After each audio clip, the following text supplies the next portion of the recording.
अस्सलाम वालेकुम। आज का हमारा जो टॉपिक है वो है स्टेटमेंट्स। तो डिस्क्रीट मैथमेटिक में हमारे पास जो है टू टाइप्स की स्टेटमेंट्स होती हैं।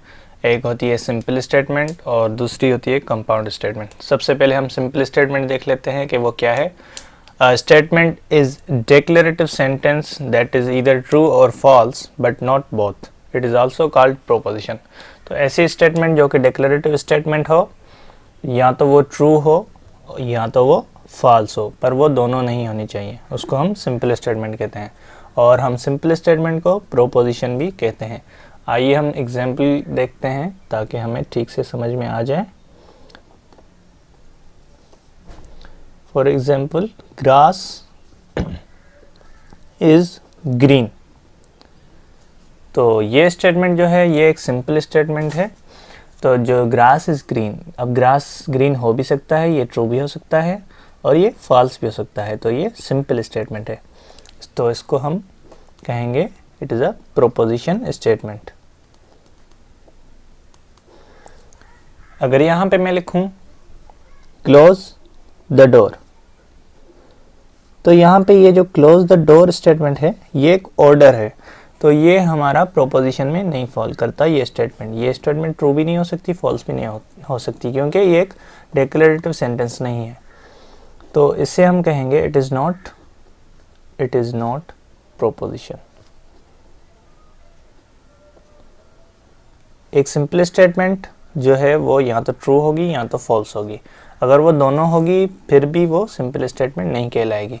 अब यहाँ पे हमारे पास एक और एग्जाम्पल है 4 + 2 = 6।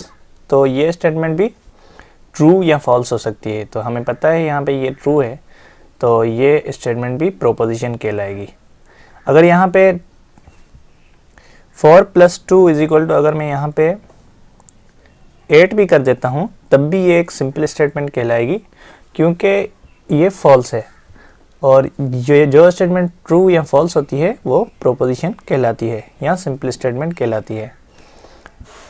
एक और एग्जांपल है हमारे पास यहाँ पे ही इज़ रिच।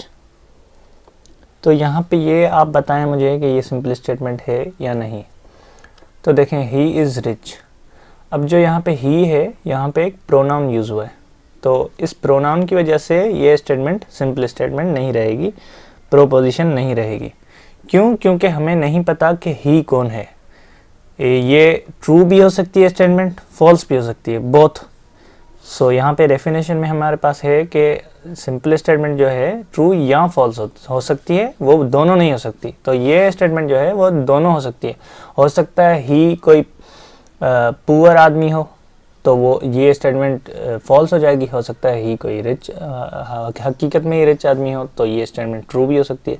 तो हमें पता नहीं है कि ही कौन है। अगर हमें पता होता ही कौन है तो ये प्रोपोजिशन कहलाती। तो यहाँ पे प्रोनाउन की वजह से ये स्टेटमेंट प्रोपोजिशन नहीं रहेगी, इट इज़ नॉट प्रोपोजिशन। यहाँ पे एक और एग्जांपल मैं आपको बताता हूँ इसी तरीके का, x इज़ ग्रेटर देन 5। ठीक है, तो यहाँ पे भी ये स्टेटमेंट प्रोपोजिशन नहीं है। क्यों? क्योंकि यहाँ पे हमें x की वैल्यू नहीं पता।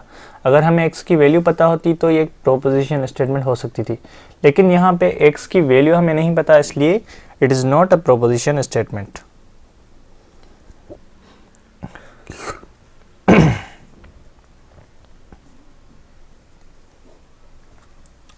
अगर मैं यहाँ पे लिख दूँ x = 10, तो अब ये जो है स्टेटमेंट ये प्रोपोजिशन हो सकती है, क्योंकि x की वैल्यू हमारे पास यहाँ पे शो हो रही है। तो इस तरीके से ये हमारे पास सिंपल स्टेटमेंट होती है। यहाँ देखें, अगर x + 2, अगर ये भी मैं लिखता हूँ = 5, तो यहाँ पे भी ये स्टेटमेंट प्रोपोजिशन नहीं है, क्योंकि x की वैल्यू हमें नहीं पता। ये ट्रू भी हो सकती है, फॉल्स भी हो सकती है। ऐसी स्टेटमेंट जो दोनों हो सकती हैं वो सिंपल स्टेटमेंट नहीं होती। ठीक है, अब यहाँ पे हम आते हैं कंपाउंड स्टेटमेंट पे। उम्मीद है आपको ये सिंपल स्टेटमेंट समझ आ गई होगी।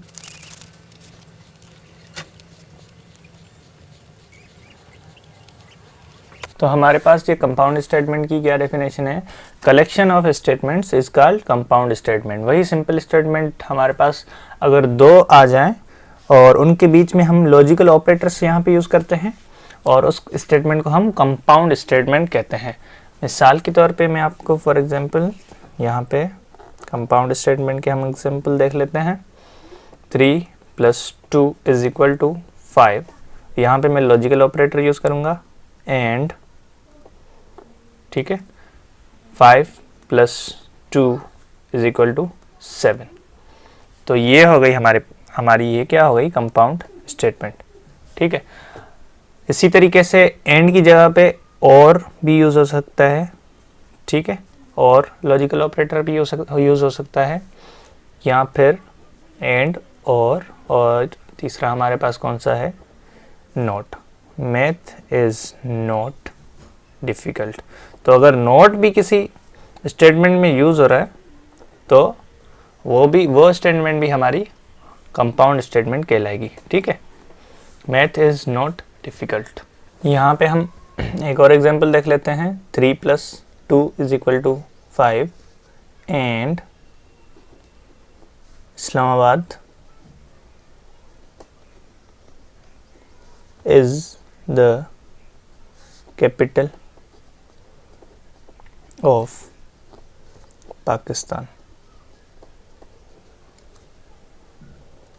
ठीक है।